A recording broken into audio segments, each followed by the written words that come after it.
प्रणाम भाई, नमस्कार। हम अंकित सिंह और आप सबके का हाल चाल बा।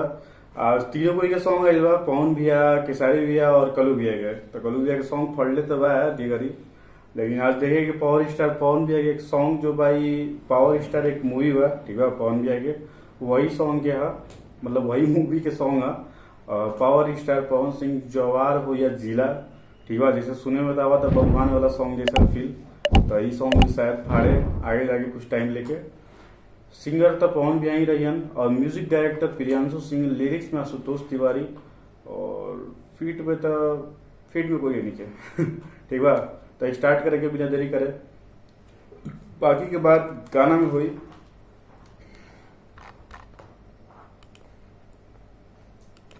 आज तीन तीन को वीडियो रहा है, हालत खराब हो शूट करे में।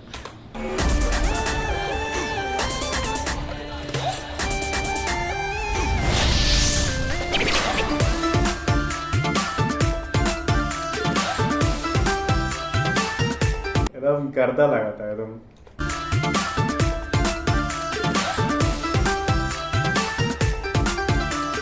जो भी बानी आपसे करीना के करो बाप से।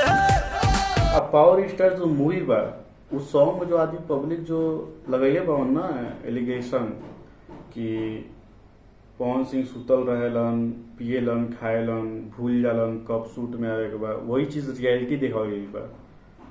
तो ये पावर होए के चाहिए रियलिटी दिखाएगा दिन अब देखिए जब मूवी में हर चीज रियलिटी बा, इनकर जैसन इनकर रहेला सब चीज देखा गई बा उस टाइप के।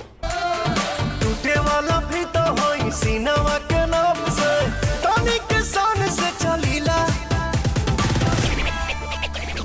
लिही कमल रोक छाती ठोक के कहिला, जवार हो या जिला सब हमारे से हिला।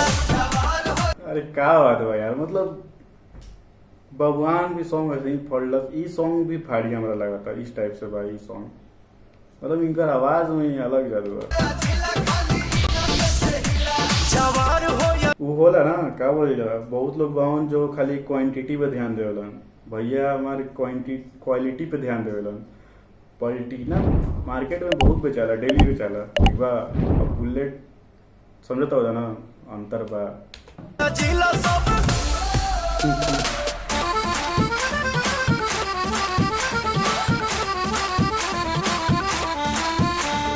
ये जो दियल गई भाई जाए एक नंबर लगा था।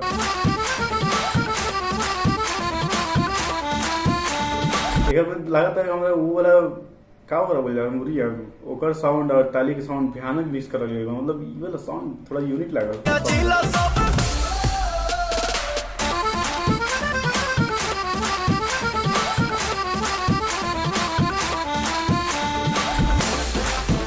ऐसा लगा था कि पब्लिक के फरमाइश पे ये सॉन्ग बनल बा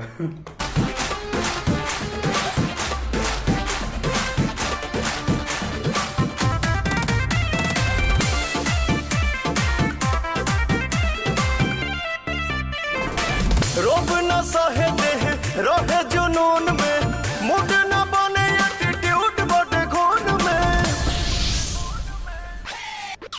सब पब्लिक के प्यार आशीर्वाद बाटे हो, हाथ जोड़ सबका के धन्यवाद बाटे हो।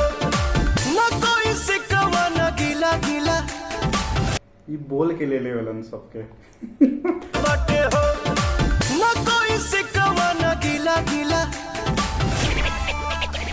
लिही कमल रोक छाती ठोक के कहिला, जवार हो या जिला सब हमारे से हिला। जवार हो या जिला खाली से हिला, जवार हो या जिला सब।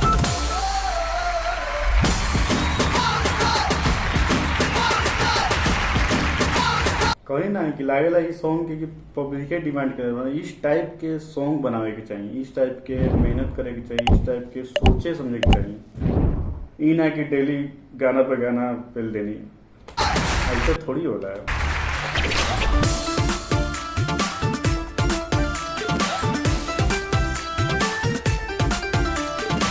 ऊपर भगवान योरी नीचे मतारी, आप लोग मानी तो केहू का बिगारी। ये बात बोल के दिल जीत लेवे लब और रियलिटी पवन सिंह जो बोल रहा उनकर बोले में एगो रहेला, एगो वजन रहेला, एक ताकत रहेला, कुछ भी ना बक देवेला, ठीक बा। उपकारों से बड़ उपहार मिलल बा, नम अब लोग से पावर स्टार मिलल बा। ये तो सच्चाई बा, पब्लिक ही दिले बा पावर स्टार ना, और उस काम से देखो फिल्म भी आ गई। मिलल बा नम अब लोग से पावर स्टार मिलल बा, कोनो उखाड़ दे हम किला किला, कौनो किला उखाड़ दियन का के लिख लेवा यार, बुला के नहीं के लिख लेवा, इनके लिए कोई लिख ले होगी शायद। हाँ सुतोष तिवारी मस्त लिख लेवा अभी। लिही कमल रोक छाती ठोक के कहिला, जवार हो या जिला सब हमारे से हिला, जवार हो या जिला खाली इधर से हिला, जवार हो या जिला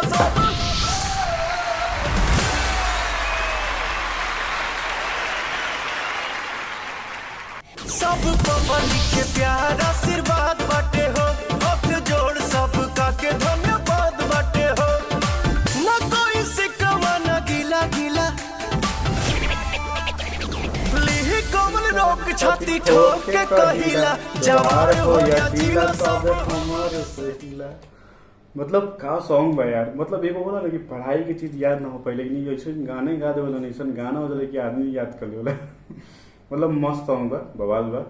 और आप सब बताइए कि आप सबकी कैसन लगल, जैसे बताई ना हम मार्केट में देखो ऐसे बहुत कोई ऐसा बा जो धड़ धड़ धड़ धड़ गाना लगेलन, तो उस टाइप से ना चलेला, थोड़ा मेहनत चाहेला, थोड़ा सा सोचे समझे के क्षमता रखे के पड़ेला, क्वालिटी पे ध्यान देवे के चाहिए, क्वांटिटी पे ना, ठीक बा। Love you. अगर वीडियो अगर अच्छा लगे तो लाइक कमेंट सब्सक्राइब जरूर ठोकिएगा। फिर हम मिलम जल्दी, बाय बाय।